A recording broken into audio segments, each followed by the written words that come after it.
എനിക്കൊരു അബദ്ധം പറ്റിയതാ. ഞാനത് സാറിനോട് പറയായിരുന്നു. അബദ്ധം പറ്റിയെന്ന് നീ പറയുകയും രഞ്ജിത്ത് അത് വിശ്വസിക്കുകയും ചെയ്യുമായിരിക്കും. പക്ഷേ ആ ഇരുട്ടിന്റെ മറവിൽ കൃത്യമായി നീ കളിച്ചതൊരു നാടകമാണെന്ന് ഞാൻ പറയും. എന്തിനാ ഞാനെന്തിനാ അങ്ങനെ എന്തെങ്കിലും ചെയ്യുന്നത്? പക, വൈരാഗ്യം, എന്നോടും എന്റെ കുടുംബത്തിനോടുള്ള നിന്റെ വൈരാഗ്യം. ദേ, ഈ നിൽക്കുന്ന രഞ്ജിത്തുണ്ടല്ലോ, ഇപ്പോഴും നീ നല്ലവളാണെന്ന് കരുതി നിന്നെ സപ്പോർട്ട് ചെയ്യാം. അവന് നിന്നെ ശരിക്കും അങ്ങോട്ട് മനസ്സിലായിട്ടില്ല. ഹരിത, എനിക്കൊരാളെ മനസ്സിലാക്കാനുള്ള കപ്പാസിറ്റി ഒക്കെ ഉണ്ട്. ഉണ്ടാവും. സ്ട്രെയിറ്റ് ഫോർവേഡ് ആയിട്ട് പെരുമാറുന്ന അമേരിക്കക്കാരെ മനസ്സിലാക്കാൻ നിന്റെ ബുദ്ധിയും ബോധവും ധാരാളം. പക്ഷേ ഇവളെ പോലെ ഒരുത്തിയെ മനസ്സിലാക്കണമെങ്കിൽ നീ ഇനിയും ഒരുപാട് പഠിക്കേണ്ടിയിരിക്കുന്നു രഞ്ജിത്ത്. എന്തിനാ മാഡം ഇങ്ങനൊരു വൈരാഗ്യം എന്നോട് കാണിക്കുന്നത്? എനിക്ക് തെറ്റുപറ്റിയ അത് തുറന്ന് സമ്മതിക്കാൻ എനിക്ക് സന്തോഷമേ ഉള്ളൂ. ഓ, എന്ന് പറഞ്ഞ ഇന്ത്യ മഹാരാജ്യത്തിന്റെ രാഷ്ട്രത്തലവനാണല്ലോ ഈ തെറ്റുപറ്റിന്നൊക്കെ തുറന്നു പറയാൻ. നീ ആദ്യം അടുക്കളക്കാരുടെ ലാംഗ്വേജിൽ സംസാരിക്കാൻ പഠിക്കും. അതെങ്ങനെയാ? സൂര്യ എഴുന്നള്ളിച്ചോണ്ട് നടക്കുവല്ലേ, ആവശ്യമുള്ളിടത്തും ഇല്ലാത്തടത്തും ഒക്കെ. അതങ്ങ് ശീലമായി പോയല്ലേ. ഹരിത, മതി. അത് തന്നെ എനിക്ക് രഞ്ജിത്തിനോടും പറയാനുള്ള. ഇവളെ ന്യായീകരിക്കുന്നതും ഇവളുമായിട്ടുള്ള കൂട്ടുകെട്ടും ഒക്കെ മതി. കൂടുതൽ ന്യായീകരിച്ച പിന്നെ നിന്നെ നശിപ്പിക്കാൻ പോകുന്നതും ഇവളുടെ പ്രവൃത്തി തന്നെയായിരിക്കും. എനിക്കൊരിക്കലും നന്ദിനെ കുറിച്ച് അങ്ങനെ തോന്നിയിട്ടില്ല. ഞാൻ ഇയാളെ റെസ്പെക്ട് ചെയ്യാനാണ് ശീലിച്ചിട്ടുള്ളത്. ഇപ്പൊ തന്നെ നോക്ക്, ഈ ഇരുട്ടിലൊരു സംഭവം ഉണ്ടായപ്പോ പ്രതികരിച്ചത് ഒരേ ഒരു പെണ്ണ് മാത്രം, ഈ നന്ദിനി മാത്രം. വൈ? അത് അയാൾ ജീവിച്ച സാഹചര്യത്തിന്റെ മിടുക്ക്, അയാൾ പൊരുതിയതിന്റെ മിടുക്ക്. രഞ്ജിത്ത്, ഈ ന്യായീകരിച്ചതിനൊക്കെ പിന്നീട് ഒരു സമയത്ത് രഞ്ജിത്ത് മറുപടി പറയേണ്ടി വരും. നോ, നന്ദിനിയുടെ കാര്യത്തിൽ എനിക്ക് തെറ്റ് പറ്റില്ല. അത് 100% എനിക്ക് ഉറപ്പാണ്.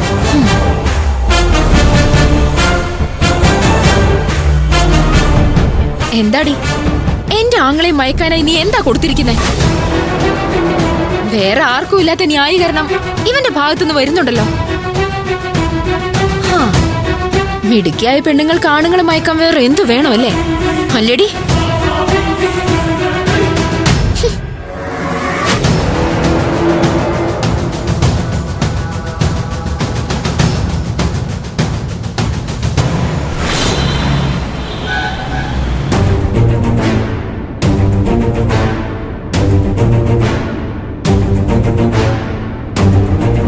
അതിന് താൻ എന്തോ ഒന്നും മിണ്ടാത്തേ? സാറിന് വണ്ടി നിർത്തൂ. എന്തിനാ ഇവിടെ നിർത്തുന്നത്? സാറിനോട് വണ്ടി നിർത്താനല്ലേ പറഞ്ഞേ?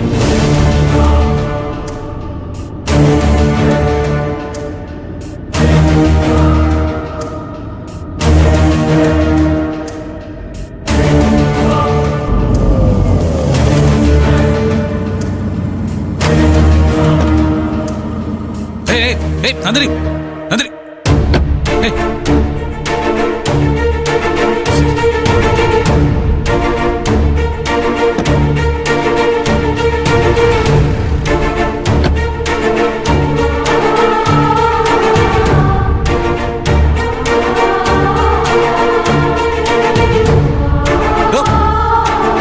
ഇതെന്താടോ ഈ ഒഴിഞ്ഞ വഴിയില്? സാറ് കുടിച്ചിട്ടുണ്ടോ? നന്ദിനി, താൻ വന്ന് വണ്ടി കയറുപ്പാ. സാറ് കുടിച്ചിട്ടുണ്ടോ? നന്ദിനി, എടോ നമുക്ക് സംസാരിക്കാം. താൻ വാ, വന്ന് വണ്ടി കയറ്. ഞാൻ ചോദിച്ചത് സാറ് കുടിച്ചിട്ടുണ്ടോന്നാ. അത് പിന്നെ നന്ദിനി, എടോ ഞാൻ അപമാനിക്കപ്പെട്ട് താൻ കണ്ടതല്ലേ? സാറ് കുടിച്ചിട്ടുണ്ടോ? നന്ദിനി, എന്നെ അവൻ ചീറ്റ് ചെയ്ത താൻ കണ്ടതല്ലേ? എല്ലാരും കൂടി അപമാനിക്കുന്നതും താൻ കണ്ടതല്ലേ? ഞാനതല്ല ചോദിച്ചത്, സാറ് കുടിച്ചിട്ടുണ്ടോന്നാ. കുടിച്ചു, ഞാൻ കുടിച്ചു. അങ്ങനെ കുടിച്ചില്ലായിരുന്നെങ്കിൽ, എന്റെ ദേഷ്യം അങ്ങനെ അടക്കിയില്ലായിരുന്നെങ്കിൽ ഒരുപക്ഷെ ഞാൻ അവനെ കൊല്ലുമായിരുന്നു. കൊല്ലായിരുന്നില്ലേ? കൺമുമ്പിൽ തന്നെ ഉണ്ടായിരുന്നല്ലോ. ചെയ്യാവുന്ന വൃത്തികേടുകൾ മുഴുവൻ ചെയ്തല്ലോ. സാരി ഉടുപ്പിച്ചല്ലോ. അതിന്റെ ഒരു തല കഴുത്തിൽ കുലുക്കി അങ്ങ് കൊല്ലായിരുന്നില്ലേ? ശ്ശെ, നന്ദിനി താനെന്താ ഇങ്ങനെയൊക്കെ എന്നോട് സംസാരിക്കുന്നത്? ഞാൻ എന്താ ഇങ്ങനെയൊക്കെ സംസാരിക്കുന്നേന്നല്ലേ? ഈ മദ്യപാനം സാറിന്റെ ജീവിതത്തിൽ ഒരു നാശമാണെന്ന് മനസ്സിലാക്കി എത്ര രാവുകൾ, എത്ര പകലുകൾ അത് ചെയ്യാതിരിക്കാൻ വേണ്ടി ഞാൻ കാവലിരുന്നിട്ടുണ്ട്. എന്തൊക്കെ സഹിച്ചിട്ടുണ്ട് സർ. എന്നിട്ട് എന്നെ പറഞ്ഞ് വിശ്വസിപ്പിച്ചിട്ട് ഒരു ദിവസം പോയി കുടിച്ചിരിക്കുന്നു. അത്ര ആളുകൾ കൂടി നിൽക്കുന്ന ടെക്സ്റ്റൈൽസിൽ കിടന്ന് അഴിഞ്ഞാടി. നന്ദിനി, ഞാൻ മദ്യപിച്ചതിന് തനിക്ക് കുറ്റം പറയാം. പക്ഷേ ഞാൻ ചെയ്ത വേറൊരു കാര്യത്തിനും തനിക്ക് എന്നെ കുറ്റം പറയാനാവില്ല. ടെക്സ്റ്റൈൽസിൽ നടന്ന കാര്യങ്ങൾക്കൊക്കെ ഞാനാണ് ഉത്തരവാദി.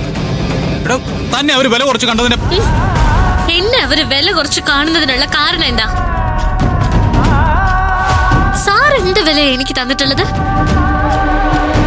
എന്നോട് പറഞ്ഞ ഏത് വാക്കാ പാലിച്ചിട്ടുള്ളത്? നന്ദിനി പ്ലീസ്, ഞാൻ തന്റെ കാല് പിടിക്കാം. എടോ, ഞാനത് ചെയ്യാൻ പാടില്ലായിരുന്നു.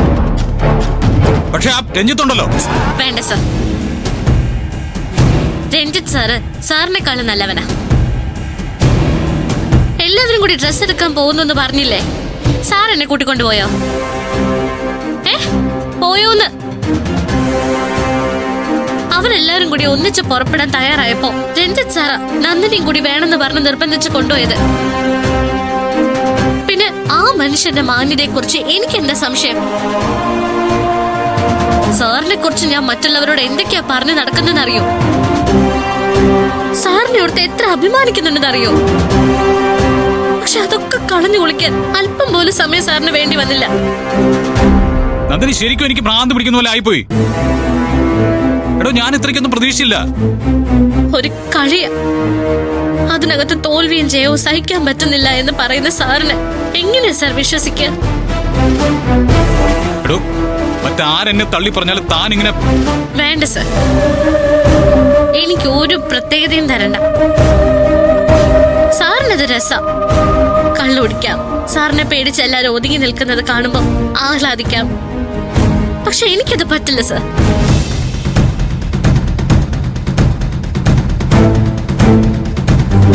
സാറ് ചെയ്യുന്ന ഓരോ വൃത്തികേടിനും നാണം കെട്ട് കുനിയുന്നത് എന്റെ തലയാ. സാരില്ല, എനിക്ക് അത്രയല്ലേ വിധിച്ചിട്ടുള്ളൂ, അല്ലേ? Nandini please, please Nandini, I am sorry. എനിക്ക് ചോദിക്കാനുള്ള ചോദിച്ചു കഴിഞ്ഞു. പോവാമോ നമുക്ക്? ഇല്ല, ഇതൊന്നും പറഞ്ഞു തീർക്കാതെ ഞാൻ ഇവിടുന്ന് വിടില്ല. എനിക്ക് പോണം.